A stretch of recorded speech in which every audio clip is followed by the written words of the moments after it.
Good morning. So, yeah, today I wanted to reflect on an exercise we did in class this week on our experiences of power.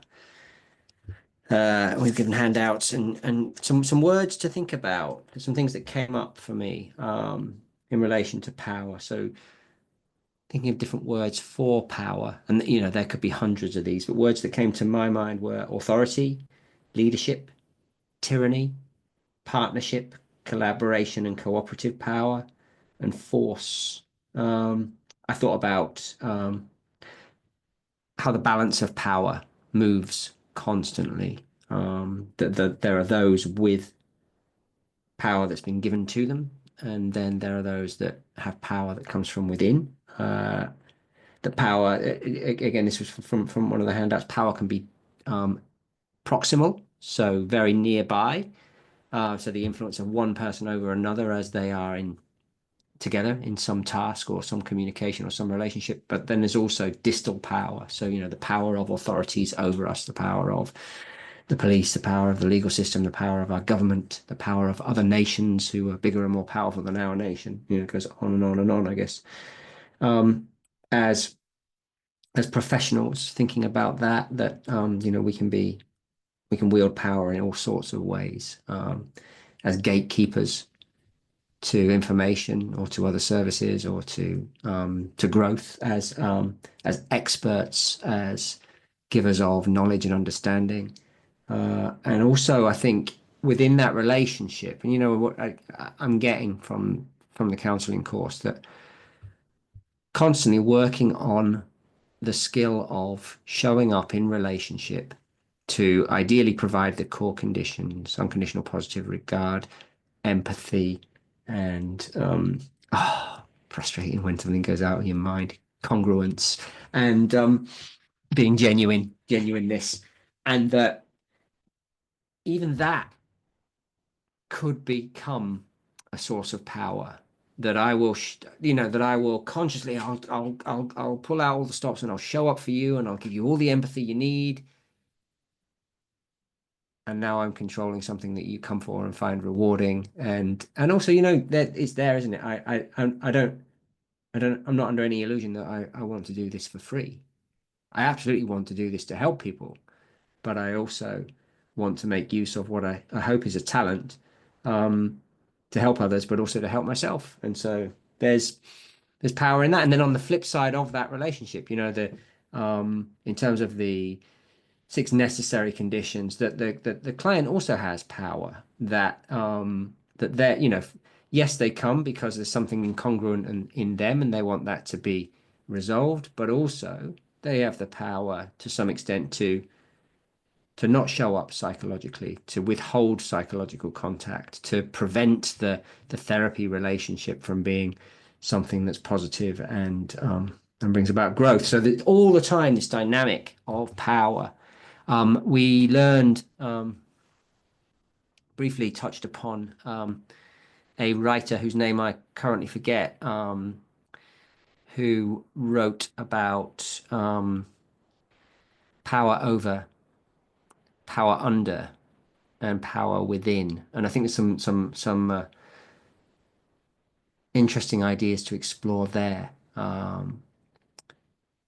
And that ultimately, perhaps, again, that's where we may be at with the therapy relationship, is to we're going to come into a relationship and there's going to be some of that power over and power under thing going on. But if a positive, growth enhancing therapeutic relationship is established, then the hope would be that there would be a shift um, toward the power within the one that is seeking help, to find that power within and then allow them to increasingly tune into and live from that power rather than being impacted upon by power over or power under.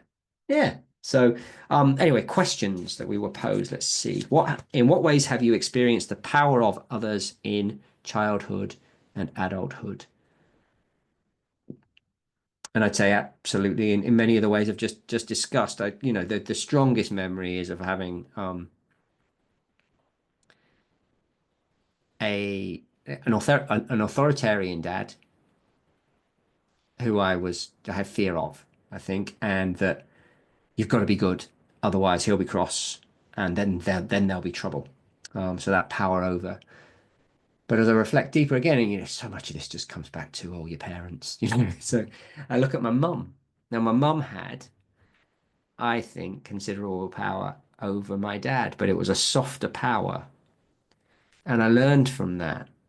And actually, in the general kind of negotiation of giving versus withholding attention and reward, um, I think I learned to do that also. So I approve of what you're doing. Therefore, you can have my full attention, and I think you're a good person, and we can have a good relationship. Versus, you're behaving in a way I don't understand and don't like. Therefore, I'm going to withdraw.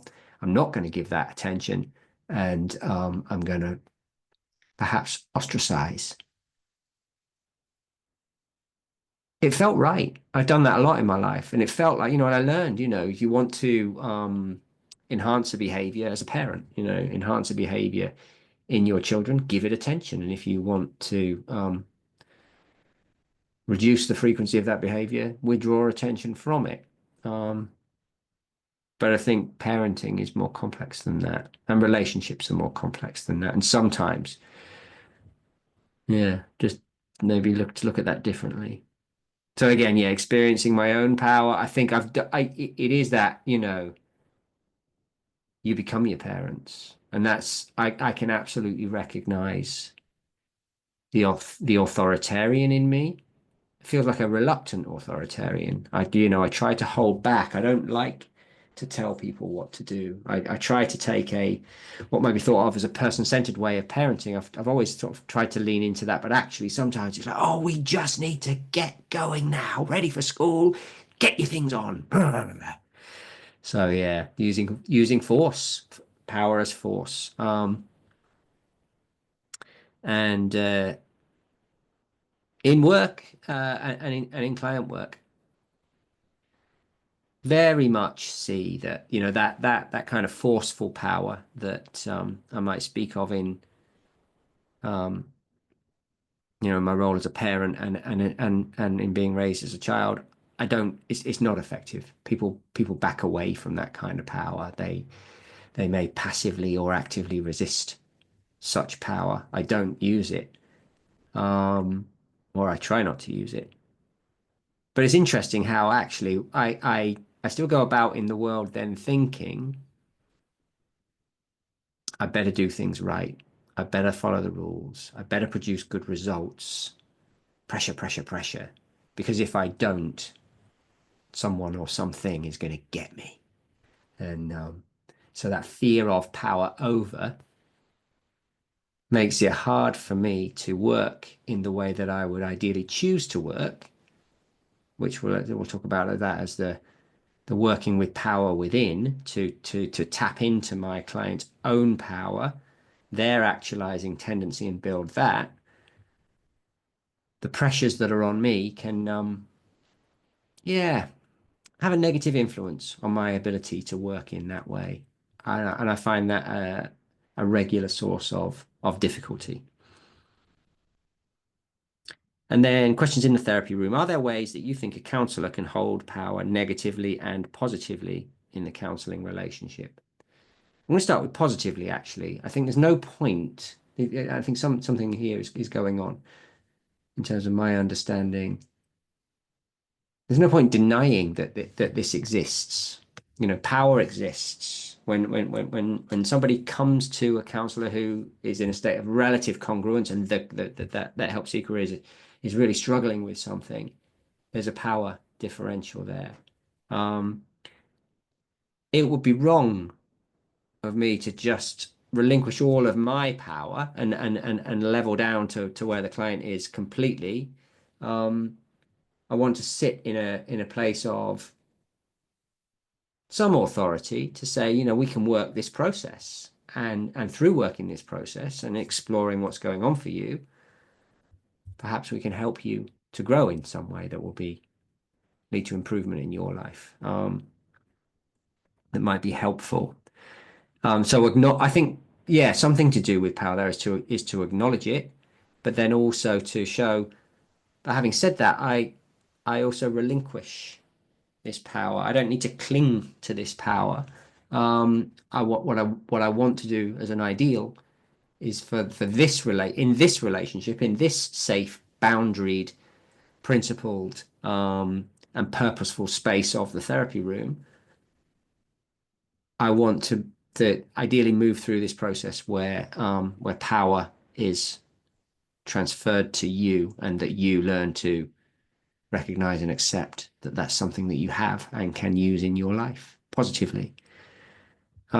Negatively, I think yes, power in the therapy room, um, failure to bring the core conditions on the part of the therapist, withholding of in some way approval, and even and I think what in subtle ways. And I absolutely can see that I could be very guilty of that. That absolutely, oh, I'm a very, unconditional positive regard kind of person. But this thing, I'm not sure I can unconditionally positively regard that. Um, yeah, I think I have a lot of work to do at that level. And I trust that I have the commitment to explore that rigorously and to move to a place of being okay with it. Are there ways you think a client can hold power negatively and positively in the counseling relationship? Absolutely. I think clients are very powerful.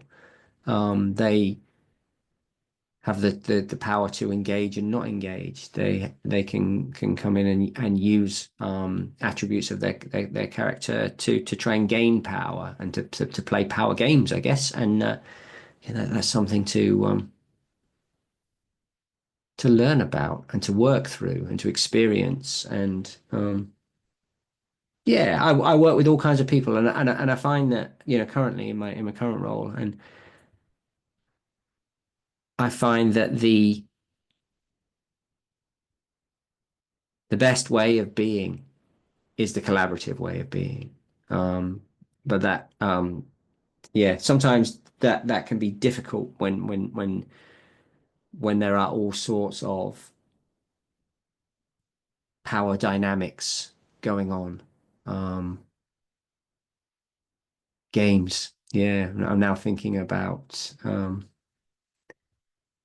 yeah, games that people play, parent, adult, child type games, and no, those shifts as well. So internal power games that can go on with the parts of myself, the inner critic, the inner child, the inner teenager, that and that they those things can all come forward and come into contact with those same characters, those same players in others. So yeah, all very interesting, complicated, and valuable stuff to consider.